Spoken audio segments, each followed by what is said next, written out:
Hello বন্ধুরা, এই দেখেন আজকে আমরা বাজারের মধ্যে শীতলা ব্রহ্মা পূজা হয়েছে। আমরা সকালে কইতে পারি না, তারপরে শুনতে পারছি আজকে পূজা। তারপরে আমরা রান্নাটা একটু পরে করছি আর কি, পূজা শেষ হয়েছে পরে। আর এদিকে প্রসাদের প্রস্তুতি চলতেছে। দেখেন সবাই মিলে তারা পূজার কাজ করছে, তারা আবার সবজি টবজিও বানাইতেছে। এদিকে খিচুড়ি রান্না শুরু হয়ে গেছে গা। খিচুড়ি আর বাঁধাকপি হইব প্রসাদের মধ্যে। বাঁধাকপি মোটামুটি একবার রান্না হয়ে যেতেছে গা। তারা দুইজনে মিলে রান্না করছে। দেখেন একজনে খিচুড়ি লাড়তেছে, আরেকজন বাঁধাকপি লাড়তেছে।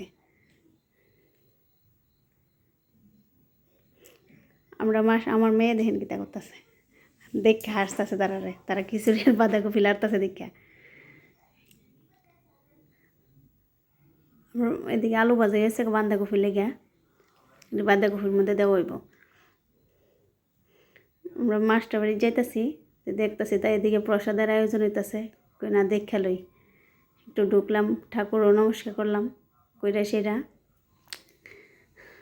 একটু ভিডিও বানাই লইলাম। এদিকে দেরি হইতেছে গা মাস্টার বাড়ি লেগে, জানি না মাস্টার বাড়ি সাইডে আইতে আবার প্রসাদ দেওয়া শুরু হয়ে গেছে।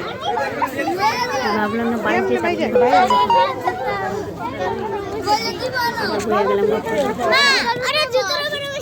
দেন আমার মায়ের কত প্রসাদ দিচ্ছে, খুশি বান্ধবী যারা পাইলাম প্রসাদ খেলে।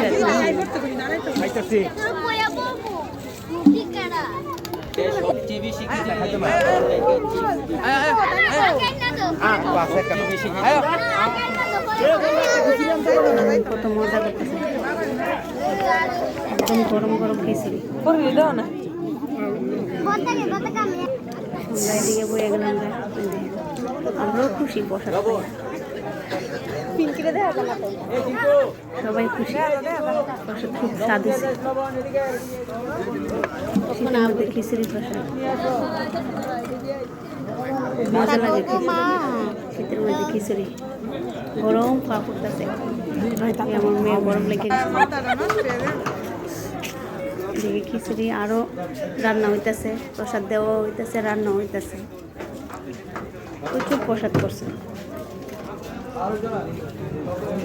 প্রসাদ সবাই খাইতেছে। ও আবার বাড়িতে নিয়ে দিতেছে, কারণ না করা হয়েছে না প্রসাদ দেওয়া না দেওয়া না, সবারই প্রসাদ দিয়ে দিতেছে, যে চাইতেছে তারই দিতেছে। দেন তারা সারাদিন ধরে পরিশ্রম করতেছে।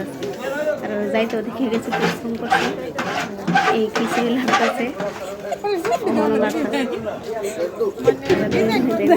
খিচুড়ি প্রসাদ খাইয়া।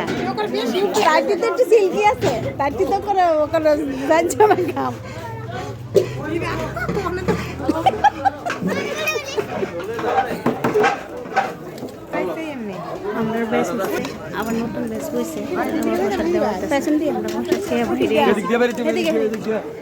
বাড়িতে আসার সময় একটু তুললাম।